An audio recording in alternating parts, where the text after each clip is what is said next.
One day while Brian and I were out scrounging around on the edge of our property, he picked up a piece of rotting lumber, and there among the pill bugs and night crawlers was a diamond ring. The stone was big. At first, we thought it was just neat junk, but we spit-polished it and scratched glass with it like Dad had shown us, and it seemed real. We figured it must have belonged to the old lady who had lived there. She had died before we moved in. Everyone had said she was a little loopy. "What do you think it's worth?" I asked Brian.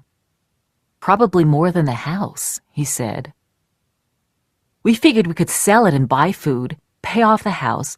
Mom and Dad kept missing the monthly payments, and there was talk that we were going to be evicted, and maybe still have enough left over for something special, like a new pair of sneakers for each of us.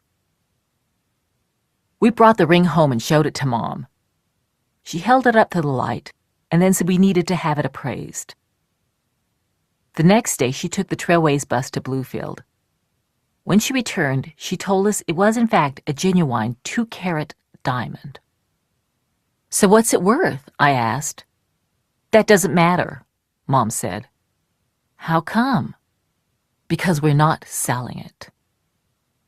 She was keeping it, she explained, to replace the wedding ring her mother had given her, the one Dad had pawned shortly after they got married. "But Mom," I said, "that ring could get us a lot of food." "That's true," Mom said, "but it could also improve my self-esteem.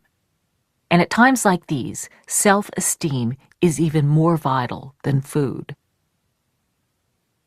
Mom's self-esteem did need some shoring up. Sometimes things just got to her. She retreated to her sofa bed and stayed there for days on end, crying and occasionally throwing things at us. She could have been a famous artist by now, she yelled, if she hadn't had children, and none of us appreciated her sacrifice.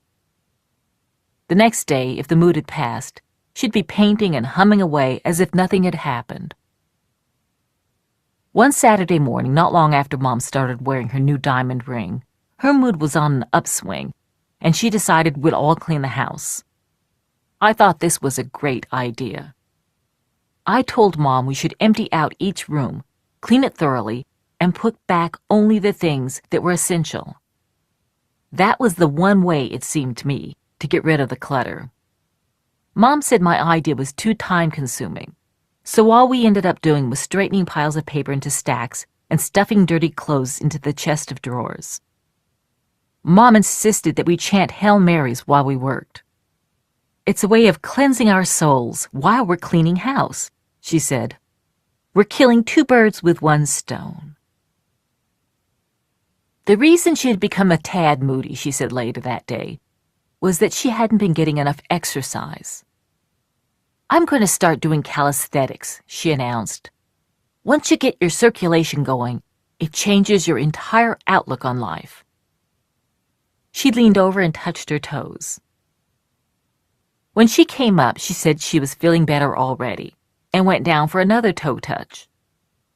I watched from the writing desk with my arms folded across my chest. I knew the problem was not that we all had poor circulation. We didn't need to start doing toe touches. We needed to take drastic measures. I was 12 by now, and I had been weighing our options, doing some research at the public library, and picking up scraps of information about how other families on Little Hobart Street survived.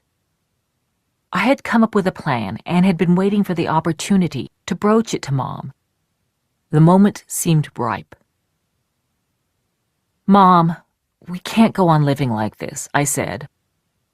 "It's not so bad," she said. Between each toe touch, she was reaching up into the air. "We haven't had anything to eat but popcorn for 3 days," I said. "You're always so negative," she said. "You remind me of my mother. Criticize, criticize, criticize." "I'm not being negative," I said. "I'm trying to be realistic." "I'm doing the best I can under the circumstances," she said. "How come you never blame your father for anything? He's no saint, you know." "I know," I said. I ran a finger along the edge of the desk. Dad was always parking his cigarettes there, and it was ribbed with a row of black cigarette burns, like a decorative border. "Mom, you have to leave Dad," I said.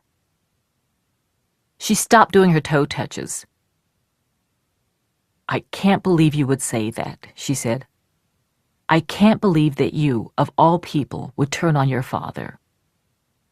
"I was Dad's last defender," she continued, "the only one who pretended to believe all his excuses and tales, and to have faith in his plans for the future." "He loves you so much," Mom said. "How can you do this to him?" "I don't blame Dad," I said. And I didn't.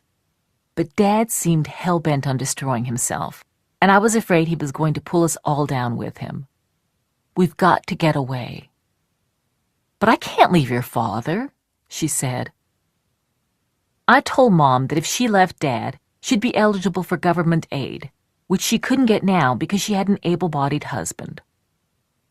Some people at school, not to mention half the people on Little Hobart Street, were on welfare, and it wasn't so bad. I knew Mom was opposed to welfare, but those kids got food stamps and clothing allowances. The state bought them coal and paid for their school lunches. Mom wouldn't hear of it. Welfare, she said, would cause irreparable psychological damage to us kids. "You can be hungry every now and then, but once you eat, you're okay," she said. "And you can get cold for a while, but you always warm up. Once you go on welfare, it changes you. Even if you get off welfare, you never escape the stigma that you were a charity case. You're scarred for life." "Fine," I said. "If we're not charity cases, then get a job." There was a teacher shortage in McDowell County, just like there had been in Battle Mountain. She could get work in a heartbeat, and when she had a salary, we could move into a little apartment in town. "That sounds like an awful life," Mom said. "Worse than this?" I asked. Mom turned quiet. She seemed to be thinking. Then she looked up. She was smiling serenely. "I can't leave your father," she said. "It's against the Catholic faith." Then she sighed. "And anyway, you know your mom. I'm an excitement addict." Mom never told Dad that I'd urged her to leave him. That summer, he still thought of me as his biggest supporter. And given that there was so little competition for the job, I probably was. One afternoon in June, Dad and I were sitting out on the porch, our legs dangling over the side, looking down at the houses below. That summer it was so hot I could barely breathe. It seemed hotter than Phoenix or Battle Mountain, where it regularly climbed above 100 degrees. So when Dad told me it was only 90 degrees, I said the thermometer must be broken. He said no, we were used to dry desert heat, and this was humid heat. It was a lot hotter, Dad pointed out, down in the valley along Stewart Street, which was lined with those cute brick houses that had their neat square lawns and corrugated aluminum breezeways. The valley trapped the heat. Our house was the highest on the mountainside, which made it, ergo, the coolest spot in Welch. In case of flooding, as we had seen, it was also the safest. "You didn't know I put a lot of thought into where we should live, did you?" he asked me. "Real estate's about 3 things, Mountain Goat. Location, location, location." Dad started laughing. It was a silent laugh that made his shoulders shake, and the more he laughed, the funnier it seemed to him, which made him laugh even harder. I had to start laughing too, and soon we were both hysterical, lying on our backs, tears running down our cheeks, slapping our feet on the porch floor. We were too winded to laugh any further, our sides cramping with stitches, and we'd think our fit was over, but then one of us would start chuckling, and that would get the other going, and again, we'd both end up shrieking like hyenas. The main source of relief from the heat for the kids in Welch was the public swimming pool, down by the railroad tracks near the Esso station. Brian and I had gone swimming once, but Ernie Goad and his friends were there, and they started telling everybody that we Wallses lived in garbage and would stink up the pool water something awful. This was Ernie Goad's opportunity to take revenge for the Battle of Little Hobart Street. One of his friends came up with the phrase health epidemic, and they were going on to the parents and lifeguards that we needed to be ejected to prevent an outbreak at the pool. Brian and I decided to leave. As we were walking away, Ernie Goad came up to the chain-link fence. "Go on home to the garbage dump," he shouted. His voice was shrill with triumph. "Go on now, and don't come back." A week later, with the heat still holding, I ran into Denisha Hewitt downtown. She had just come from the pool and had her wet hair pulled back under a scarf. "Brother, that water felt good," she said, drawing out the word good so it sounded like it had 15 O's in it. "Do you ever go swimming?" "They don't like us to go there," I said. Denisha nodded, even though I hadn't explained. Then she said, "Why don't you come swimming with us in the morning?" By us, I knew she meant the other black people. The pool was not segregated. Anyone could swim at any time, technically at least. But the fact was that all the black people swam in the morning, when the pool was free, and all the white people swam in the afternoon, when admission was 50 cents. No one had planned this arrangement, and no rules enforced it. That's just the way it was. I surely wanted to get back in that water, but I couldn't help but feel that if I took Denisha up on her offer, I'd be violating some sort of taboo. "Wouldn't anybody get mad?" I asked. "'Cause you're white?"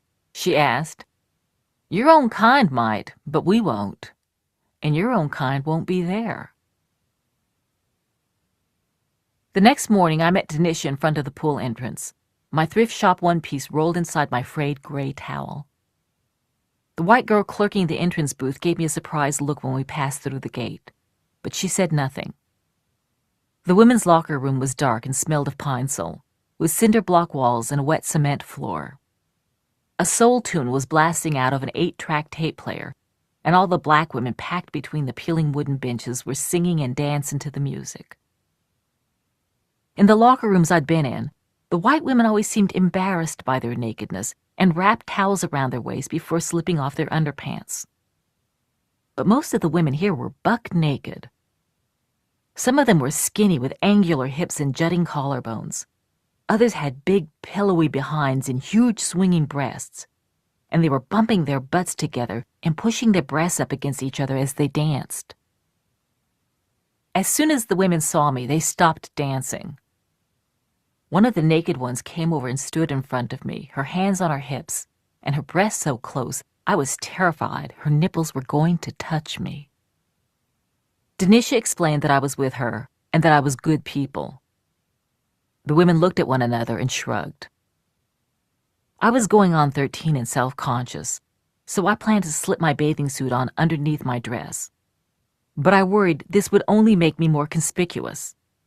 So I took a deep breath and stepped out of my clothes. The scar on my ribs was about the size of my outstretched hand, and Denisha noticed it immediately. I explained that I had gotten it when I was 3, then I'd been in the hospital for 6 weeks getting skin grafts, and that was why I never wore a bikini. Denisha ran her fingers lightly over the scar tissue. "It ain't so bad," she said. "Hey, Nisha," one of the women shouted, "your white friend's got a red bush coming in." "What did you expect?" Denisha asked. "That's right," I said. "Collar got to match the cuffs." It was a line I'd heard Denisha use. She smiled at it, and all the women shrieked with laughter.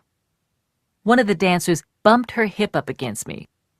I felt welcome enough to give her a saucy bump back. Denisha and I stayed in the pool all morning, splashing, practicing the backstroke and the butterfly. She flailed around in the water almost as much as I did. We stood on our hands and stuck our legs out of the water, did underwater twists, and played Marco Polo and chicken with the other kids.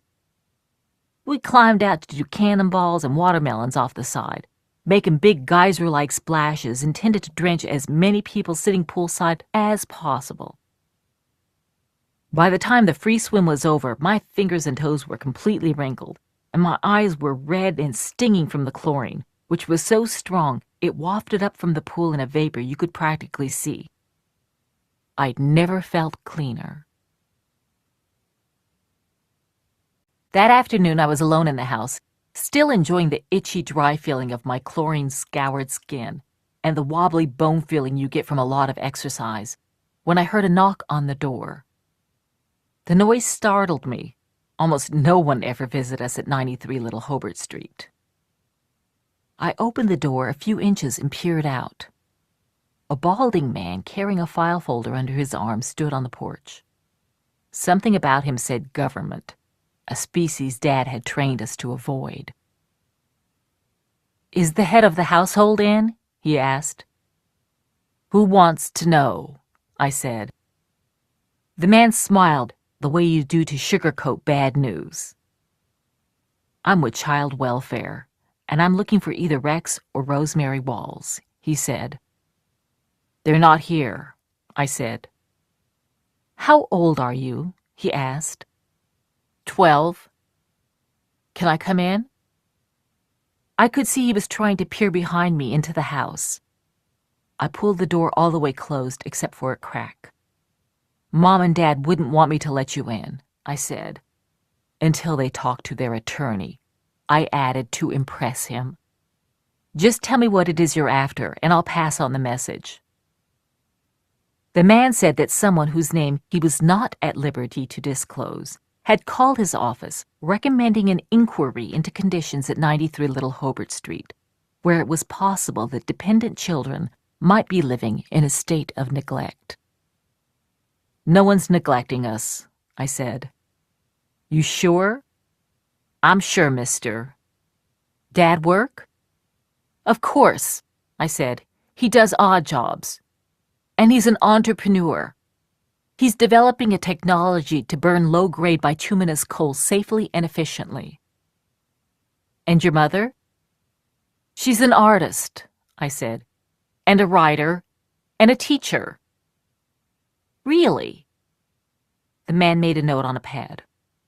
"Where?" "I don't think Mom and Dad would want me talking to you without them here," I said. "Come back when they're here.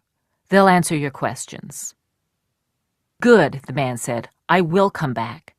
Tell them that." He passed a business card through the crack in the doorway.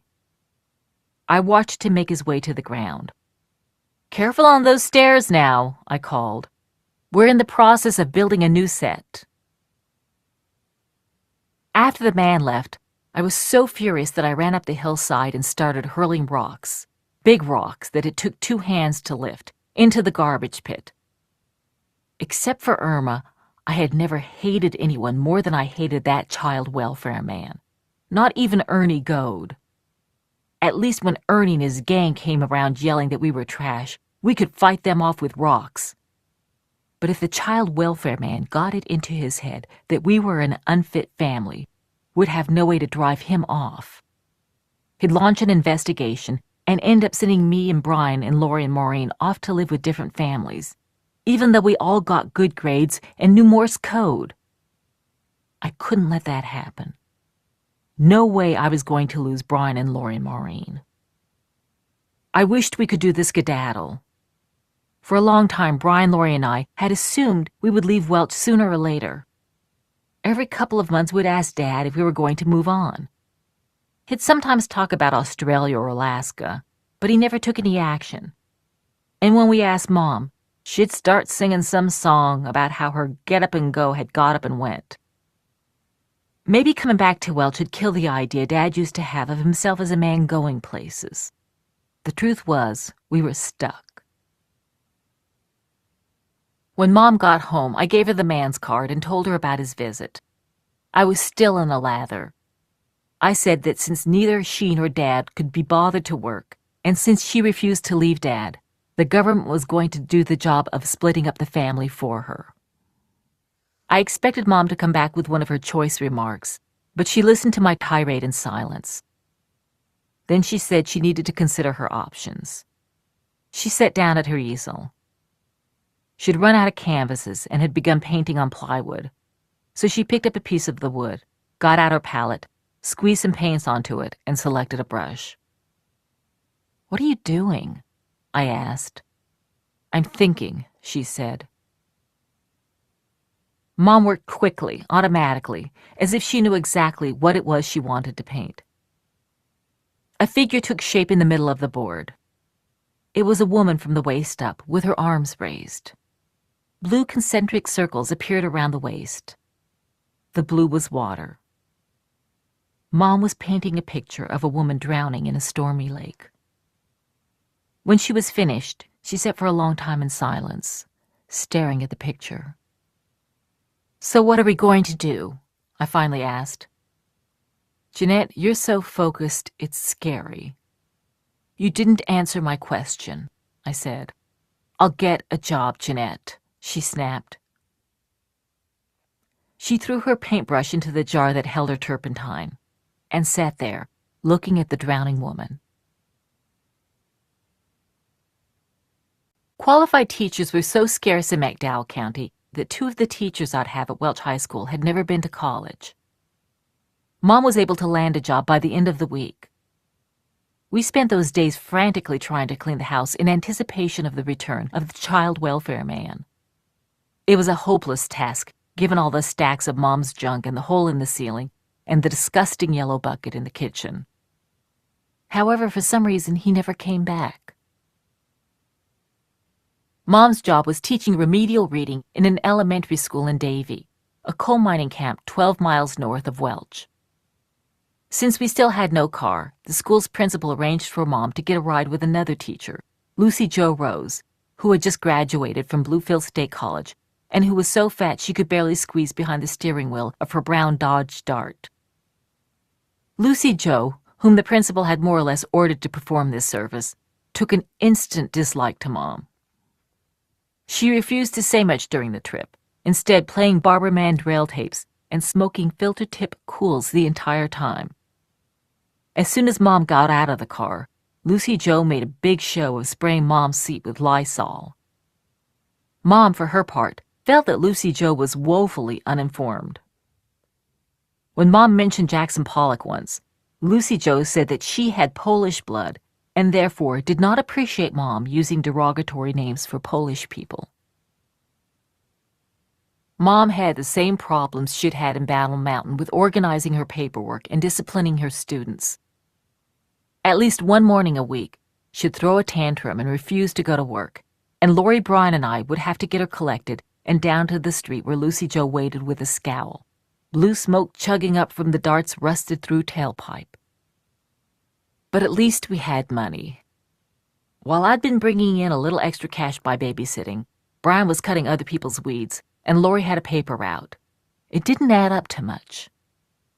Now Mom got paid about $700 a month, and the first time I saw her gray-green paycheck with its detachable stub and automated signatures, I thought our troubles were over. On paydays, Mom took us kids down to the big bank across from the courthouse to cash the check. After the cashier gave her the money, Mom went into a corner of the bank and stuffed it into a sock she'd safety pinned to her bra. Then we all scurried around to the power company and to the water authority and the landlord, paying off our bills with 10s and 20s. The clerks averted their eyes as Mom fished the sock out of her bra, explaining to everyone within earshot that this was her way of making sure she was never pickpocketed. Mom also bought some electric heaters and a refrigerator on layaway, and we'd go to the appliance store and put down a few dollars every month, figuring they'd be ours by wintertime. Mom always had at least one extravagance on layaway, something we really didn't need, a tasseled silk throw or a cut crystal vase, because she said the surest way to feel rich was to invest in quality non-essentials. After that, we'd go to the grocery store at the bottom of the hill and stock up on staples such as beans and rice, powdered milk, and canned goods. Mom always bought the dented cans, even if they weren't marked down, because she said they needed to be loved too. At home, we'd empty Mom's purse onto the sofa bed and count the remaining money. There'd be hundreds of dollars, More than enough to cover our expenses until the end of the month, I thought. But month after month, the money would disappear before the next paycheck arrived. And once more, I'd find myself rooting in the garbage at school for food. Toward the end of one month that fall, Mom announced that we had only $1 for dinner. That was enough to buy 1 gallon of Neapolitan ice cream, which she said was not only delicious, but had lots of calcium and would be good for our bones. We brought the ice cream home, and Brian pulled apart the carton and cut the block into 5 even slices. I called dibs on first choice. Mom told us to savor it because we had no money for dinner the next night. "Mom, what happened to it all?" I asked as we ate our ice cream slices. "Gone, gone, gone," she said. "It's all gone." "But where?" Lori asked. "I've got a house full of kids and a husband who soaks up booze like a sponge," Mom said. "Making ends meet is harder than you think." It couldn't be that hard, I thought. Other moms did it. I tried quizzing her. Was she spending the money on herself? Was she giving it to Dad? Was Dad stealing it? Or did we go through it quickly? I couldn't get an answer. "Give us the money," I said. "We'll work out a budget and stick to it." "Easy for you to say," Mom replied. Lori and I did work out a budget, and we included a generous allowance for Mom to cover luxuries such as extra-large Hershey bars and cut crystal vases. If we kept to our budget, we believed, we could afford new clothes and shoes and coats and buy a ton of coal at the cheaper off-season price. Eventually, we could install insulation, run a water pipe into the house, and maybe even add a water heater. But Mom never turned the money over to us. So even though she had a steady job, we were living pretty much like we had before. I'd started 7th grade that fall, which meant attending Welch High School. It was a big school near the top of a hill looking down on the town, with a steep road leading up. Kids were bussed in from way up in the hollows and from coal camps such as Davie and Hemp Hill that were too small to have their own high school. Some of the kids looked as poor as me, with their home-cut hair and holes in the toes of their shoes. I found it a lot easier to fit in than at Welch Elementary.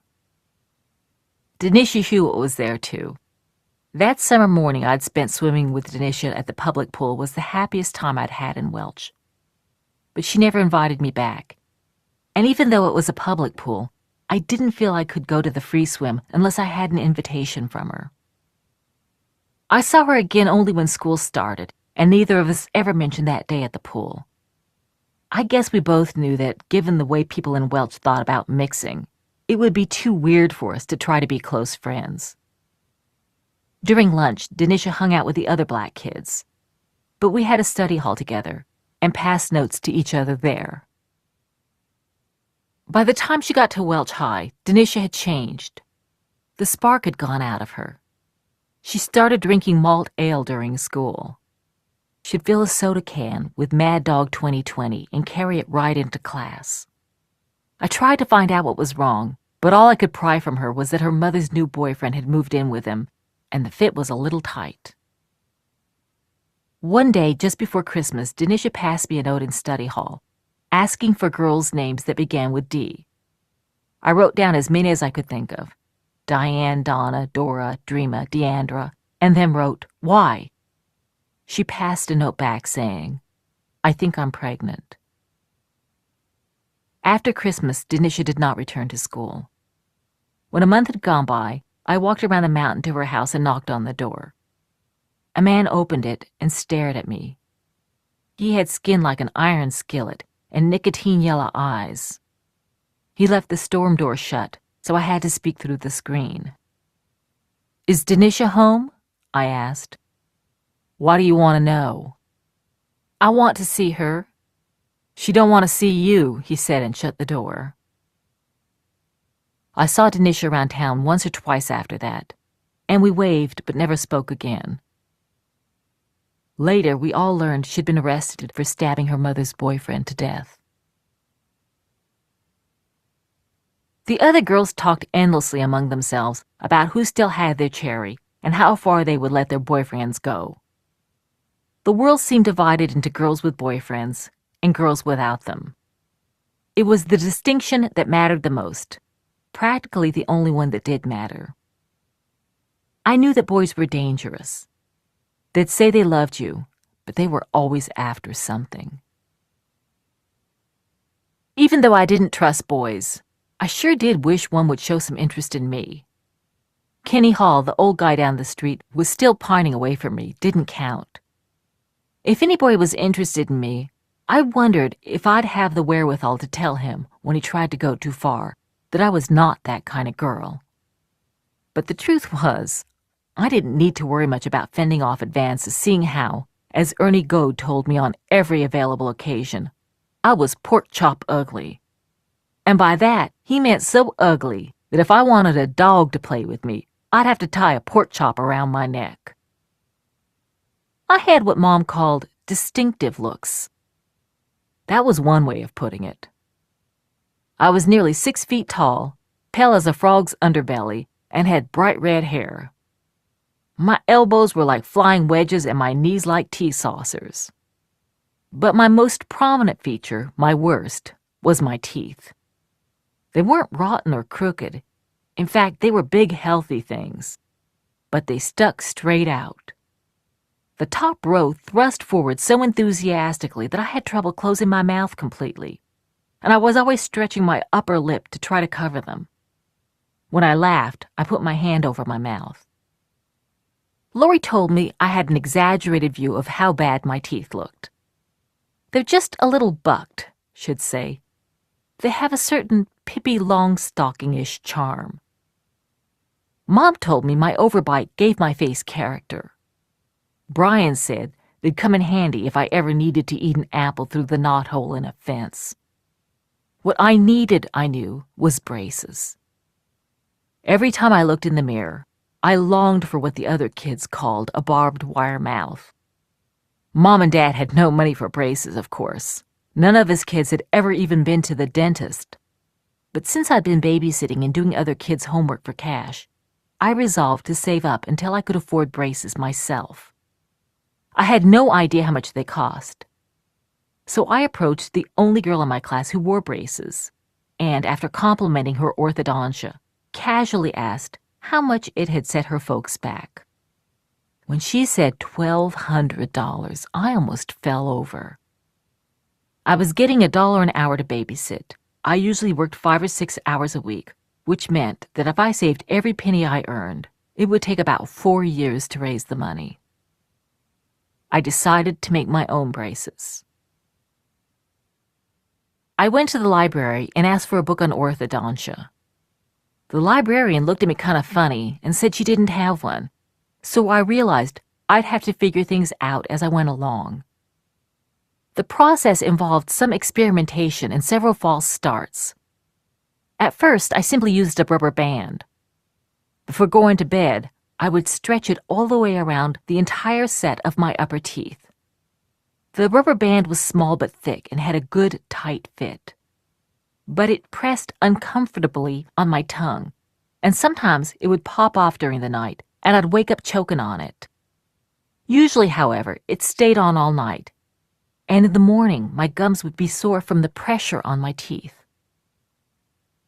That seemed like a promising sign, but I began to worry that instead of pushing my front teeth in, the rubber band might be pulling my back teeth forward. So I got some larger rubber bands and wore them around my whole head, pressing against my front teeth. The problem with this technique was that the rubber bands were tight. They had to be to work. So I'd wake up with headaches and deep red marks where the rubber bands had dug into the sides of my face. I needed more advanced technology. I bent a metal coat hanger into a horseshoe shape to fit the back of my head. Then I curled the 2 ends outward, so when the coat hanger was around my head, the ends angled away from my face and formed hooks to hold the rubber band in place. When I tried it on, the coat hanger dug into the back of my skull, so I used a Kotex sanitary napkin for padding.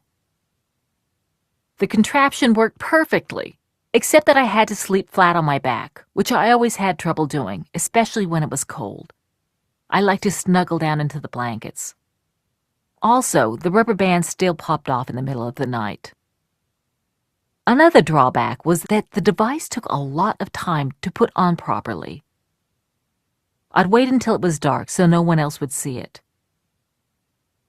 One night, I was lying in my bunk wearing my elaborate coat hanger braces when the bedroom door opened. I could make out a dim figure in the darkness. "Who's there?" I called out, but because I had my braces on, it came out sounding like, "Who's there?" "It's your old man," Dad answered. "What's with the mumbling?" He came over to my bunk, held up a Zippo, and flicked it. A flame shot up. "What the Sam Hill's that on your head?" "My birtheth," I said. "Your what?" I took off the contraption and explained to Dad that because my front teeth stuck out so badly, I needed braces, but they cost $1,200. So I'd made my own. "Put them back on," Dad said. He studied my handiwork intently, then nodded. "Those braces are a goddamn feat of engineering genius," he said. "You take after your old man." He took my chin and pulled my mouth open. "And I think they're by God workin'." That year, I started working for the school newspaper, the Maroon Wave. I wanted to join some club or group or organization where I could feel I belonged, where people wouldn't move away if I sat down next to them. I was a good runner, and I thought of going out for the track team, but you had to pay for your uniform, and Mom said we couldn't afford it. You didn't have to buy a uniform or any musical instrument or pay any dues to work on the Wave. Miss Jeanette Bivens, one of the high school English teachers, was the Wave's faculty advisor.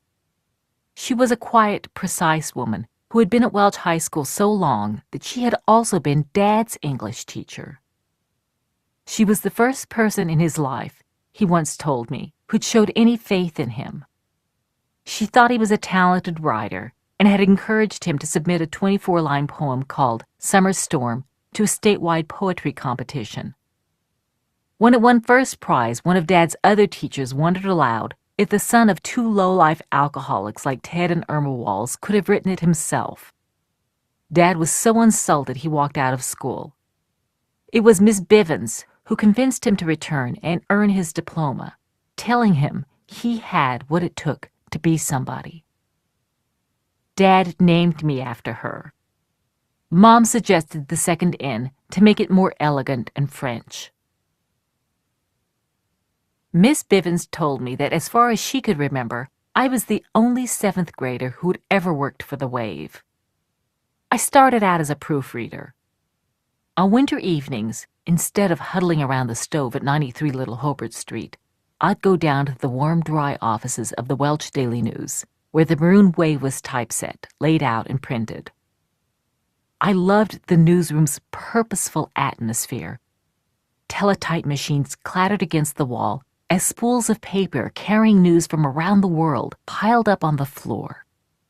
Banks of fluorescent lights hung down 18 inches above the slanted, glass-topped desks where men wearing green eye shades conferred over stacks of copy and photographs. I'd take the Wave galleys and sit at one of the desks, my back firm, a pencil behind my ear, studying the pages for typos. The years I'd spent helping Mom check spelling on her students' homework had given me a lot of practice for this line of work. I'd make corrections with a light blue felt marker that couldn't be picked up by the camera that photographed the pages for printing. The typesetters would retype the lines I'd corrected and print them out. I'd run the corrected lines through the hot wax machine that made the backside sticky, then cut out the lines with an X-Acto knife and fit them over the original lines. I tried to remain inconspicuous in the newsroom, but one of the typesetters, a crabbed, chain-smoking woman who always wore a hairnet, took a dislike to me. She thought I was dirty. When I walked by, she'd turn to the other typesetters and say loudly, "Y'all smell something funny?" Just like Lucy Jo Rose had done to Mom, she took to spraying disinfectant and air freshener in my general direction. Then she complained to the editor, Mr. Muckenfuss, that I might have head lice and could infect the entire staff. Mr. Muckenfuss conferred with Miss Bivens, and she told me that as long as I kept clean, she'd fight for me. That was when I started going back to Grandpa and Uncle Stanley's apartment for a weekly bath, though when I was there, I made sure to give Uncle Stanley a wide berth. Whenever I was at the Daily News, I watched the editors and reporters at work in the newsroom. They kept a police scanner on all the time, and when an accident or fire or crime was called in, an editor would send a reporter to find out what had happened. He'd come back a couple of hours later and type up a story, and it would appear in the next day's paper. This appealed to me mightily. Until then, when I thought of writers, what first came to mind was Mom, hunched over her typewriter, clattering away on her novels and plays and philosophies of life, and occasionally receiving a personalized rejection letter. But a newspaper reporter, instead of holding up in isolation, was in touch with the rest of the world. What the reporter wrote influenced what people thought about and talked about the next day. He knew what was really going on. I decided I wanted to be one of the people who knew what was really going on. When my work was done, I read the stories on the wire services. Because we never subscribed to newspapers or magazines, I'd never known what was going on in the world, except for the skewed version of events we got from Mom and Dad, in which every politician was a crook, every cop was a thug, and every criminal had been framed. I began to feel like I was getting the whole story for the first time, that I was being handed the missing pieces to the puzzle, and that the world was making a little more sense.